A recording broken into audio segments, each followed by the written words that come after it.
Hello students, I hope you all are doing well and preparing for your board examination. In this video, we will discuss some important question and previous year question of the topic arithmetic progression. So let's begin.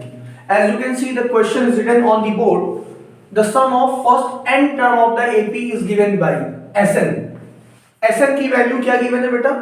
3n square minus 4n.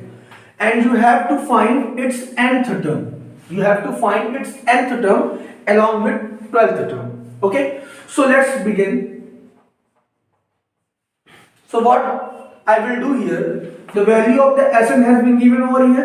Sn is equal to 3n square minus 4n. And what you have to find? You have to find Tn, nth term. In simple language, आपको Sn की value given है. Sn is 3n square minus 4n. आपको Tn निकालना है. nth term of sum of the AP has been given.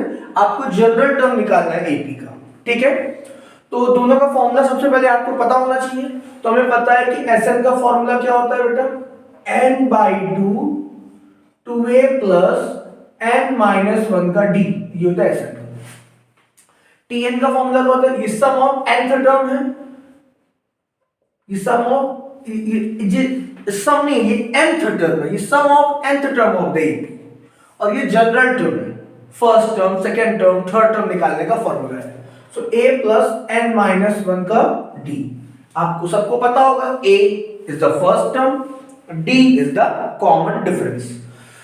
सो यहाँ पे आपको देखिए, सबसे पहले आपको क्या गिवन है? Sn की वैल्यू गिवन है 3n square minus 4n. तो ऐसे क्वेश्चन आ सकते हैं कि Sn दिया हो और Tn पूछ ले, और Tn दिया हो और Sn पूछ ले. ठीक है, सो लेट्स सी. Sn दिए हैं तो आप सिंपली वैल्यू पुट करिए. आप सबसे पहले S1 निकालिए.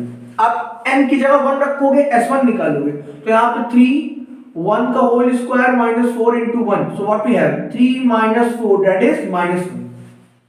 सबसे पहले आपने S1 निकाल लिया. S1 की वैल्यू -1. फिर आप n की जगह 2 रख दो, तो S2 निकालो. तो 2 का स्क्वायर -4 into 2. तो how much we get? 4 12 minus 8 that is 4. तो S2 कितना आ गया? 4. देन S3 निकालना है. आप n की जगह 3 रख दो. 3 का स्क्वायर -4 into 3. तो 9 और 3 27 -12. So what we have? 5 15. So S3 is what? 15.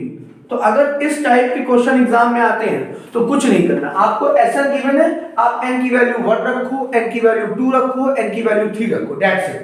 तो S1 S2 S3 आपके पास आ गया. लेकिन आपको निकालना क्या है? Tn निकालना है.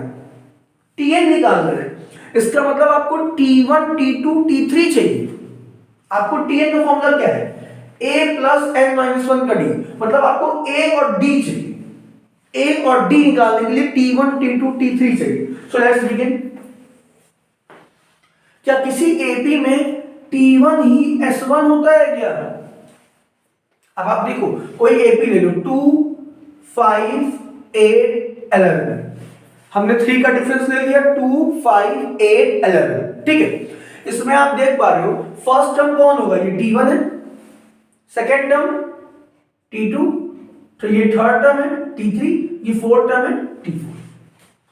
अगर हम S1 की बात करेंगे तो T1 क्या कहता है? First term. T2 कहता है सेकेंड टर्म की वैल्यू जो कि 5 है.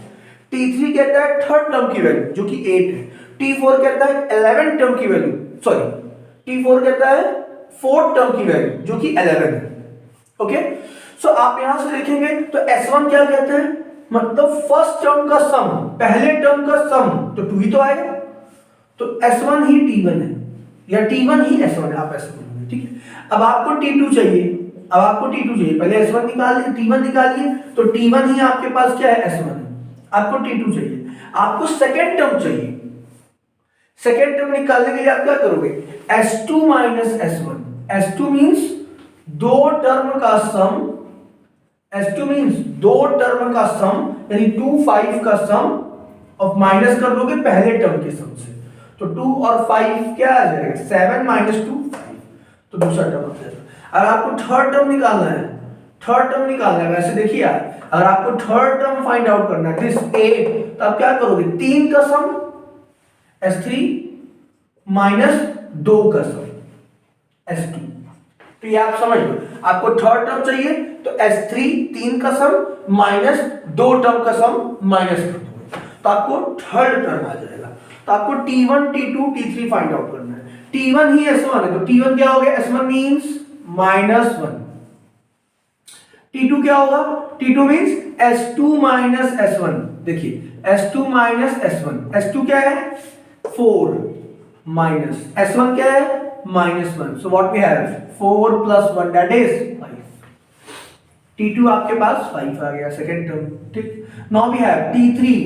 T3 कैसे निकालेंगे, S3 minus S2, S3 minus S2, S3 is 15, S2 is 4, so 15 minus 4 that is 11, तो T3 आपके पास हो गया 11। so what you have, T1 -1, T2 5, T3 11। तो आपको निकालना क्या है, Tn टर्म, और Tn टर्म का फॉर्मूला क्या होता है, a + n-1 का d। Tn टर्म की वैल्यू n के फॉर्म में ही आएगी। ठीक है, तो हमें अल्टीमेटली a और d चाहिए। हमारा T1 T2 T3 तैयार, यानी हमारा AP तैयार है, हमारा AP तैयार हो गया। तो -1 5 11 ये AP का सीक्वेंस है, प्रिपेयर हो गया। तो इसमें A कौन है, फर्स्ट टर्म -1 क्लियरली विजिबल है। D कौन है, D कैसे निकालेंगे, सेकेंड टर्म में से फर्स्ट टर्म माइनस कर देंगे, तो 5 - -1 that is 6। A is -1, D is 6। तो हमें अल्टीमेटली चाहिए क्या था बेटा, हमें अल्टीमेटली क्या चाहिए था, हमें चाहिए था T1 Tn, हमें क्या चाहिए था बेटा, Tn चाहिए था। तो Tn का फॉर्मूला क्या होता है, as you can see a + n-1 का d। ठीक है, तो a की वैल्यू कितनी है बेटा, -1 प्लस n-1 लिखेंगे, फिर d की value as you can see 6। So Tn is equal to what, -1 + 6n-6। So Tn is equal to 6n -1 -6 -7। So ये हो गया nth टर्म की वैल्यू। तो अब आप देख पा रहे हैं कैसे हमने फाइंड आउट किया, Sn आपको गिवन था और आपने Tn निकाल दिया। कैसे, S पहले वैल्यू रखेंगे 1 then 2 then 3, so we'll get S1 S2 S3। T1 ही S1 होगा, T2 S2 माइनस S1 होगा, and T3 S3 minus S2 होगा। तो निकालिए, तो Tn की जनरल वैल्यू आ गई। ठीक, nth term of an AP का जनरल फॉर्मूला मुझे मिल गया 6n-7। सॉरी, जनरल फॉर्मूला तो ये होता है, इस कंडीशन के लिए फॉर्मूला मिल गया Tn की वैल्यू। जनरल फॉर्मूला तो ये होता है, इस कंडीशन के लिए फॉर्मूला मिल गया 6n-7। अब आपको क्या निकालना है, 12th टर्म निकालना है। तो आप जानते हो 12th टर्म निकालना है, तो आप सीधा T12 रख दोगे, यहां पे 12 की वैल्यू रख दोगे, 6 × 12 - 7। इसकी वैल्यू आप फाइंड आउट कर लो, आपको आंसर मिल जाएगा। ठीक है, आपने T12 रख दिया, वैल्यू फाइंड आउट कर दिया। I hope you understand.